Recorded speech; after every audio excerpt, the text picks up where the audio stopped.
Next game we're talking about today is Zombie Nation, which was nominated by @Contravania. Is that you, Sotenga? One of my aliases. It was the one I went with after Nintendo Dream Station, which is like my 13-year-old name that I quickly aborted. But that has nothing to do with anything. So, just the master of those portmanteaus, huh? Yeah, well, that one was just really clunky, but I would like a Nintendo Dream Station, but console gaming is dying, so... Speaking of things that don't exist anymore, Zombie Nation was developed by Kaze, I guess? Uh-huh. More known for their pinball games, I would say. They had some pretty okay pinball games. Yeah. Super Pinball and the SNES is good if you can get that. And it was published by Meldak, a Japanese jazz music label, famous for the kind of special kind of vinyl that apparently gave the employees who pressed it cancer. Is that actually true?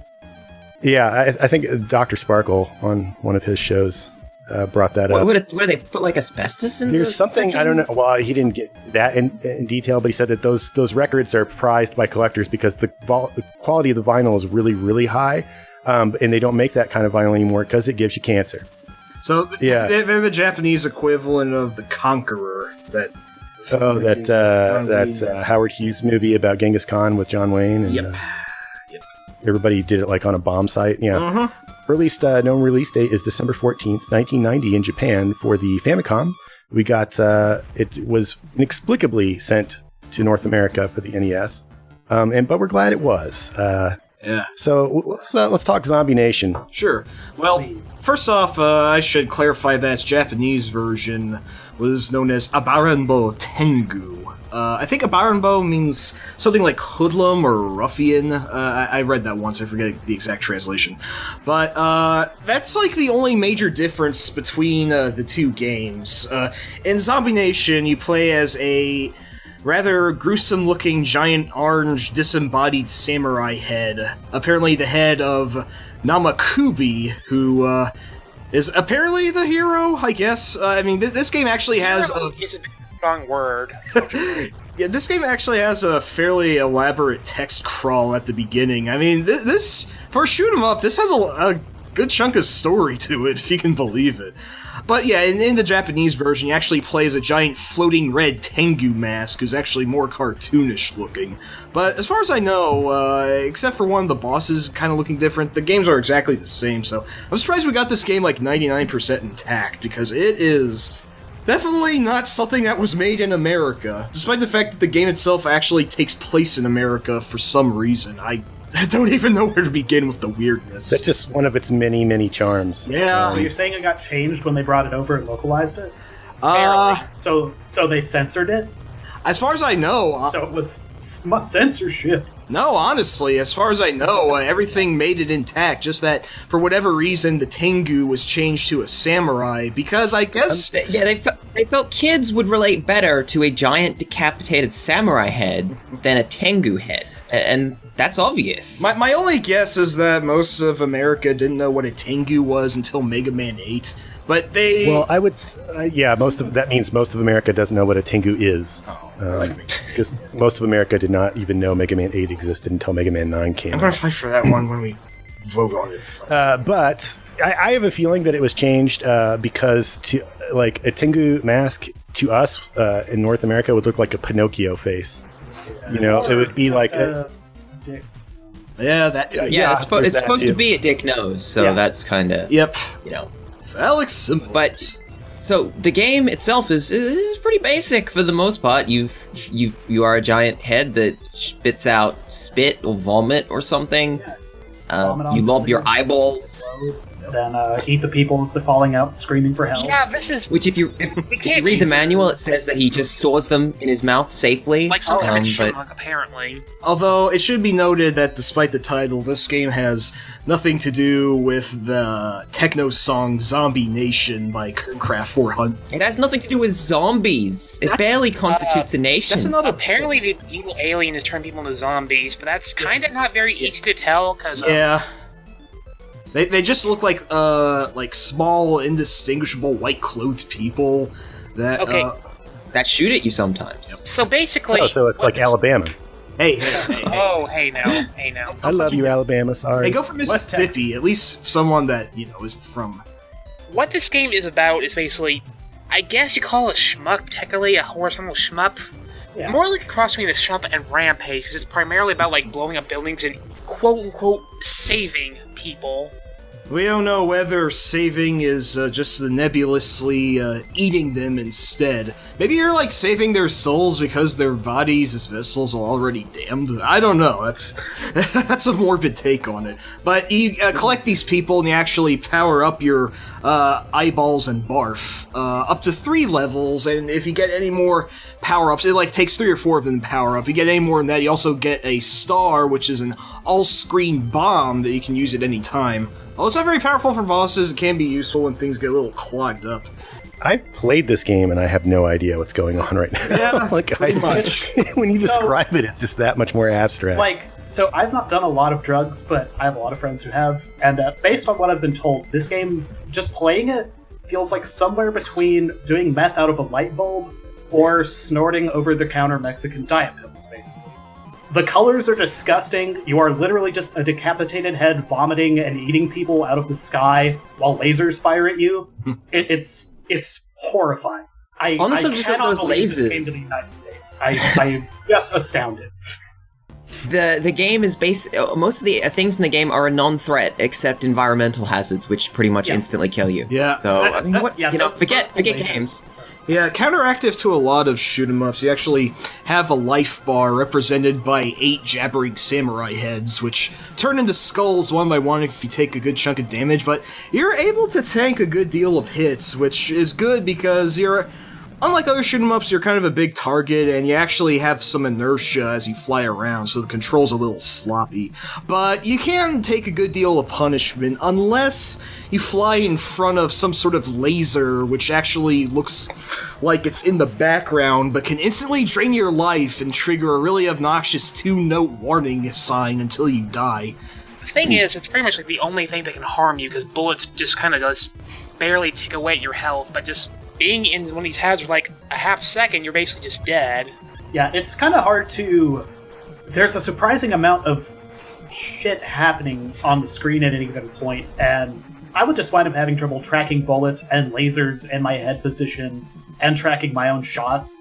I had a hell of a time getting through level 1 of this game for a little while till I got good and kind of got over a hump with it. Mm-hmm. But it's as a technical piece for the Famicom, like 7 years after it came out, it's a decent little game. Mm-hmm. It's a nice. It's surprisingly everything. I think it's a very great game. There's a lot of effects I like, though, like the destruction effects and the lightning in the background in some of the stages. I think that's really nice. Yeah, the second areas especially looks neat with that. And it's got a good rotation of stages visually. And there's a giant Statue of Liberty. Oh yeah, no, that's go wrong with that. Yeah, no, that's the first boss. Actually, it can also instantly drain your life if you get blasted by its fiery torch. That's the only other major localization difference. In the West, the Statue of Liberty looks like blue steel and has a Medusa head full of snakes. In Japan, the statue is red for some reason, but she's got her normal crown on, so I don't know what that was. Like, maybe someone on the Western localization team said, hey, let's make her Medusa for some reason. Why not? You know, Castlevania's big. Maybe they thought that it would cause a controversy if they had a giant samurai head destroying the Statue of Liberty. Maybe that would have been... That's actually a good point. I haven't actually thought of it. Yeah, I don't know whether this game is respectful or cruel to America. I don't know what they're going for. I think what it is totally batshit insane. Yeah. That's all we can say for sure. I'll just circle back here to what Jeff was saying, because I was playing this last night to get ready for this, and it's probably the most time I'd ever spent with the game. I woke up this morning thinking, like, did I play that, or did I just dream it? Because it was pretty late at night, and I'm like, what part of that was real, and what part of that... This game... This game... And then when I hear you describe it back to me, I'm like, oh, no, I was remembering everything crystal clear. Yeah, that's the second boss. For some reason, they made Paul Bunyan old and in a Speedo, but he's the hardest boss because he can kill you in one hit with his giant axes.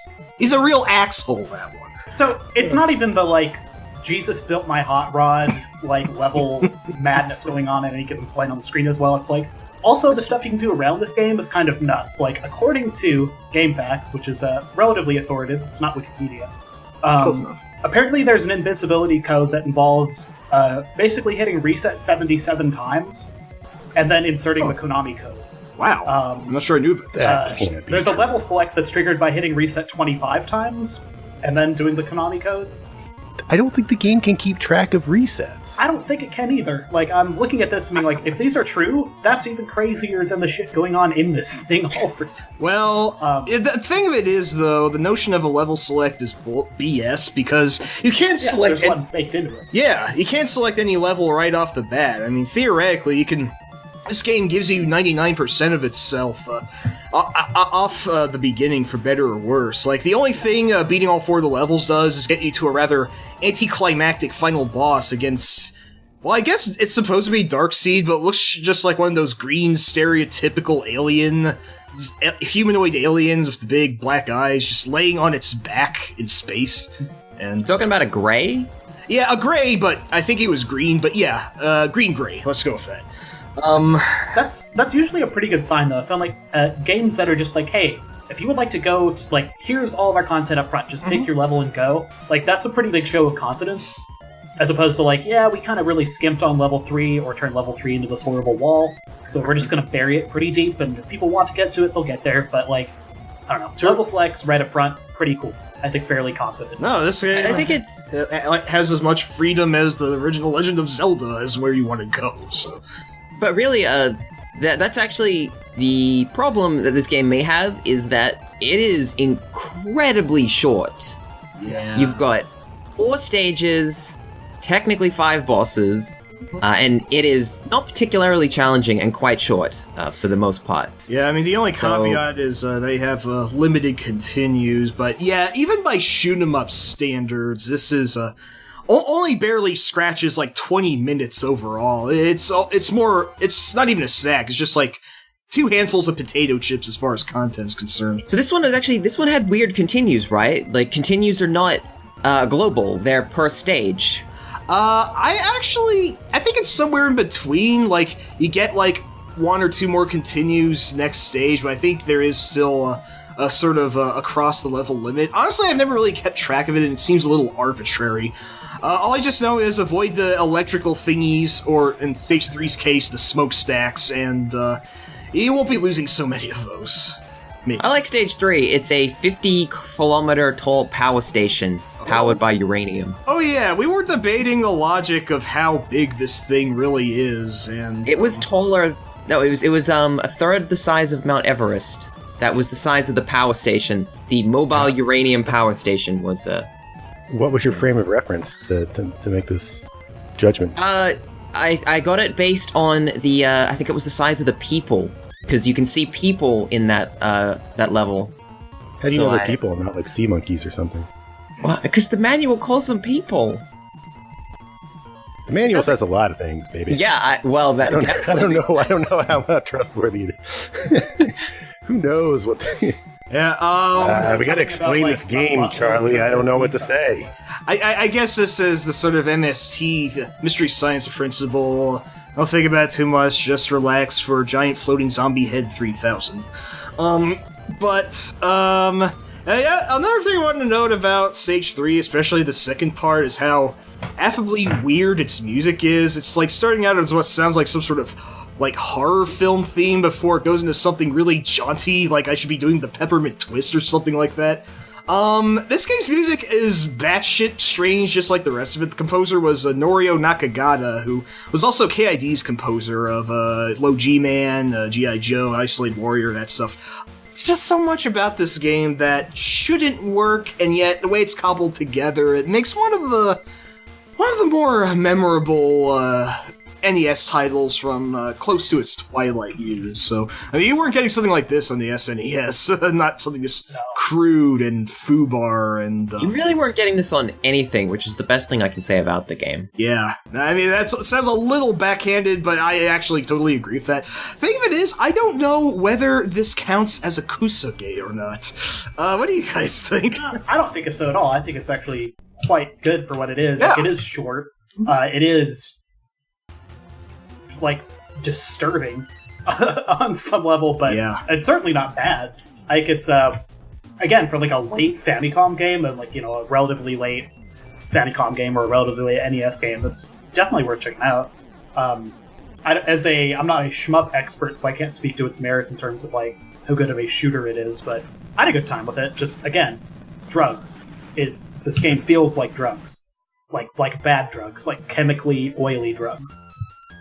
So if you want to experience that, it will hook you up. It will be your sugar daddy.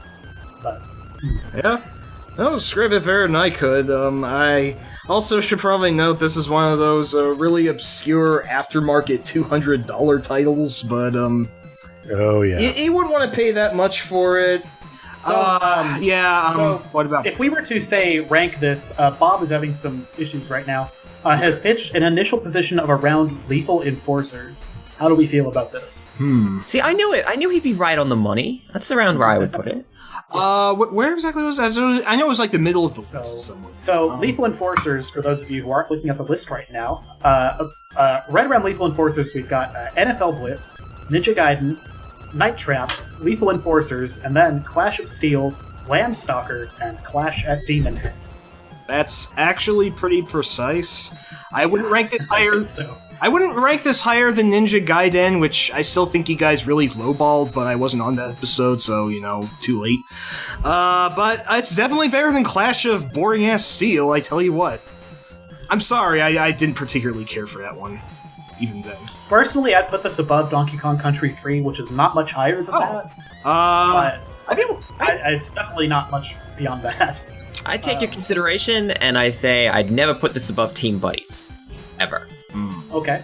Yes. I can accept that. Well, if you wanted to even raise it a little bit above Ninja Gaiden, I mean, I'm not even sure I agree with that, despite the fact I nominated this game, but, if you're willing to make a decent case for it, maybe. I think...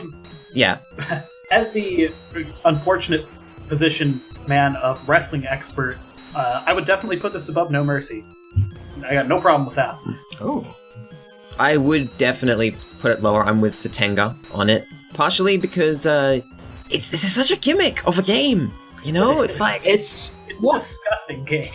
But it's goddamn... They really went for something. Like, they really had an aesthetic and stuck to it. And I'm not saying it was like a fantastic aesthetic, and it's not like it is not a nice game. It is a, like... I keep going back to it, but like a chemically and gross feeling game to look at and play, in a sense.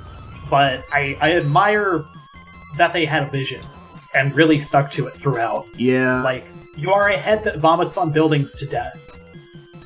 Like, I can't help but think, like, okay, so let's say it's 1990. We're going way back to 1990, and for some reason, you haven't got an SNES or a Mega Drive yet, so you're stuck with an NES, and then you buy a full price game, and it's this one, and you're stuck with this for 6 months or whatever. Like, you'd be like, oh god, what have I done? The novelty would burn through after maybe an hour. And then you'd be stuck with it, and you'd be like, oh, do I really want to replay this again? Because it doesn't feel that... Lots of shmups have, like, real challenge to them, but because this one is like, oh, most things that kill you are the background... it's like... Yeah. This is definitely not one that's worth the 200 or so. It's being pushed for in the eBay aftermarket. God damn retro collecting nowadays. Soapbox set. Screw you people, seriously. Well, let's have a look. I know you guys were like, what? You didn't like it with Clash of Steel. No. It is a pretty interesting game. I don't want to put it... Okay, I can do somewhere...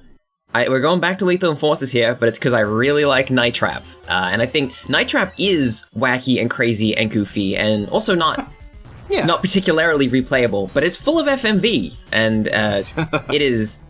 That really, that amps it to slightly more enjoyable to re-watch, to re-experience. You know what? I will give you that. Night Trap is more known, if not via infamy. So, the thing about Zombie Nation is it's really not... It's a very niche game. It's really hard to sell someone to it. You can't really give it an adequate elevator pitch and expect that they'd play it like an hour later. It's just one of those really special sort of, low-fi punk NES releases. Part of the end of the bubble era before, Japan's economy went kind of bunko and the 90s kind of sucked for them. But, Are you telling me that there's a certain economic climate in which a jazz label would not be releasing a Famicom game about a giant disembodied samurai head It's called spews fire upon buildings. Japan. You know, they also released Hyakuno Alien. Welcome to big capitalism, dickheads. Yeah. Hey, yeah. Hashtag whatever, millennials. Let's put it above Lethal Enforcers, and I'm saying that because Lethal Enforcers is about the driest you can make a light gun game, and it still be, you know, pretty good. This is about the wackiest that you can make a shmup, and it still kind of makes sense. Yeah, I am actually very happy with the placement between Night Trap and Lethal Enforcers. Zombie Nation, the game that I nominated, I admit is not great, but it is memorable. I tell you that. Yeah, thanks for nominating this one, man. Like, really, It's worth 20 minutes of your time if you've not played it. Is that where? Sure. Is that where we're putting definitely. Between Night Trap and Lethal Enforcers, I say let's go for it. All right, Zombie Nation, although you would make a better tattoo than a game, I think you've earned your place in our big damn list.